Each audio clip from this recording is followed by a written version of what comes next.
शुरू करते हैं पहली बड़ी खबर से, जहां जोशीमठ को लेकर उत्तराखंड सरकार ने शहर में जानमाल की सुरक्षा के लिए सरकार ने बड़ा कदम उठाया है। शहर के लगभग 1.5 किलोमीटर के भू धंसाव प्रभावित क्षेत्र को आपदाग्रस्त घोषित कर दिया गया है। एनडीआरएफ और एसडीआरएफ की टीमों ने मोर्चा संभाल लिया है। सीएम पुष्कर सिंह धामी ने कहा कि पीएम नरेंद्र मोदी को विस्तार से पूरी जानकारी दे दी गई है। उन्होंने हर संभव मदद का पूरा भरोसा दिया है। अभी 68 परिवारों को सुरक्षित स्थानों पर ले जाया गया है। 600 से अधिक परिवार है जो डेंजर जोन में आ रही हैं। बहुत जरूरी है कि सभी को सुरक्षित स्थानों पर पहुंचाया जाए। वहीं विपक्ष ने भी आपदा प्रभावित जोशीमठ में डेरा डाल दिया है। पूर्व सीएम हरीश रावत के साथ कांग्रेस के कई नेता आपदा प्रभावितों और भू धंसाव क्षेत्र में राहत और पुनर्वास कार्य पैनी नजर बनाए हुए हैं। हालात ये हैं कि रात में जहां गांधी मैदान के रिलीफ कैंपों में प्रशासन अपनी ड्यूटी दे रहा था, तो वहीं हरीश रावत राहत शिविर के बाहर नजर आए। -4 डिग्री तापमान में गांधी मैदान में अलाव के सहारे पूर्व सीएम हरीश रावत राहत शिविर सहित रिलीफ कैंप पर नजर रखे हुए हैं। उन्होंने प्रशासन की ओर से दी जा रही मूलभूत सुविधाओं को लेकर नाराजगी भी जताई है।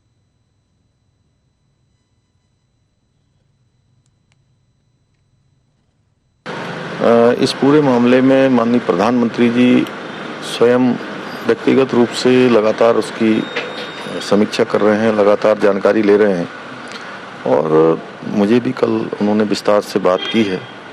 सभी विषयों पर विस्तार से उनको बताया है। उन्होंने हर संभव केंद्र की तरफ से मदद का, सहायता का पूरा भरोसा दिया है कि सभी इस प्रकार की सहायता यहाँ पर करेंगे।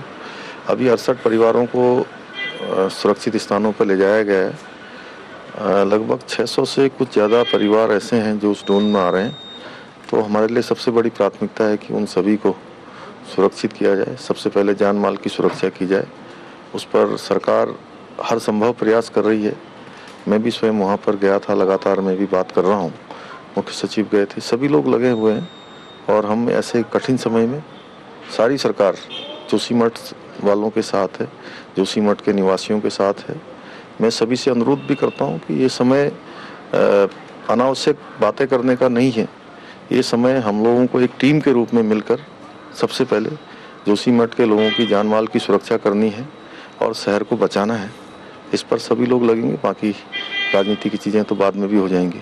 सर, इस खबर पर चर्चा करने के लिए हमारे साथ वरिष्ठ पत्रकार कमल गुप्ता हमारे साथ जुड़ गए हैं। कमल जी, उत्तराखंड में जिस तरीके से हालात बने हुए हैं और सरकार लगातार प्रयास कर रही है सभी को सुरक्षित पहुंचाने के लिए, सुरक्षित रखने के लिए, तो जिस तरीके से लगातार प्रयास किए जा रहे हैं, आप उसको किस तरीके से देखते हैं?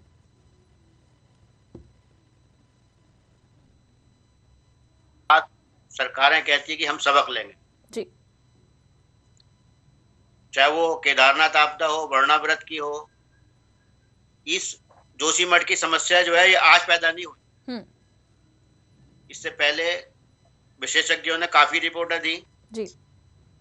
अभी 28 अक्टूबर को सरकार को एक 28 पेज की रिपोर्ट दी गई, जिसमें जोशीमठ की समस्या के संबंध में सरकार को अवगत कराया गया। लेकिन सरकारें हैं कि उस समय ध्यान नहीं देती जिस समय विशेषज्ञ अपनी रिपोर्ट सरकार के सामने रखते हैं। और आज जब समस्या विकराल हो गई तो आज मुख्यमंत्री, प्रधानमंत्री सब लोग एक साथ जो है इस समस्या के समाधान में जुट गए जी। तो अगर इन समस्याओं को समय रहते हुए विशेषज्ञों के जो रिपोर्टें आ रही हैं उनके आधार पर हल किया जाता, होती।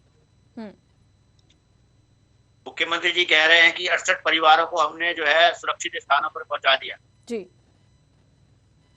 और अभी 600 परिवार और हैं जिनको हम पुनर्वासित करेंगे जी। मामला इतने तक सीमित नहीं है।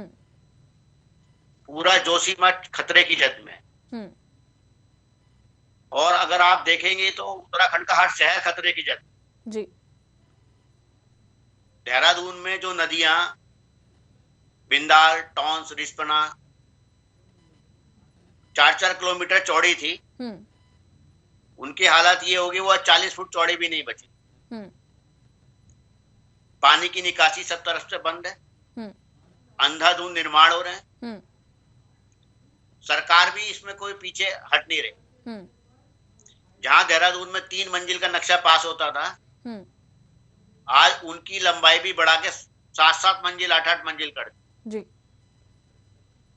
तो जितना दबाव बढ़ रहा है भूमि के ऊपर, उतना ही खतरा बढ़ रहा है। जी। तो अगर यहाँ पर जोशीमठ जैसे कि में देखा भी जाए तो जिस तरीके से लगातार सरकार तो प्रयास कर रही है, लेकिन वही जो कांग्रेस है, विपक्ष है, वो वहां पर घेराव करे हुए हैं। क्या विपक्ष को भरोसा नहीं सरकार पर जो प्रयास कर रही है? क्या लगता है आपको? देखिए, वही है कि जब जो है कोई समस्या आती है तो पक्ष और विपक्ष उसका श्रेय लूटने का काम करता है। कभी इनकी सरकार में आपदा आती है, कभी उनकी सरकार में आपदा आती है, जी, और दोनों एक दूसरे पे प्रत्यारोप लगाकर जनता की नजरों में अपनी छवि अच्छी करना चाहते हैं। बिल्कुल।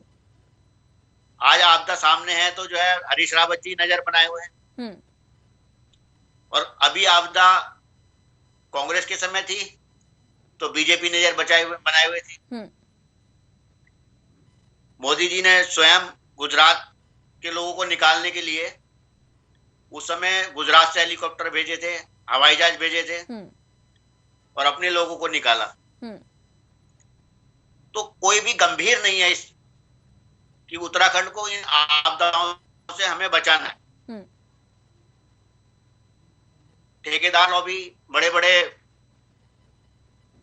बांध निर्माता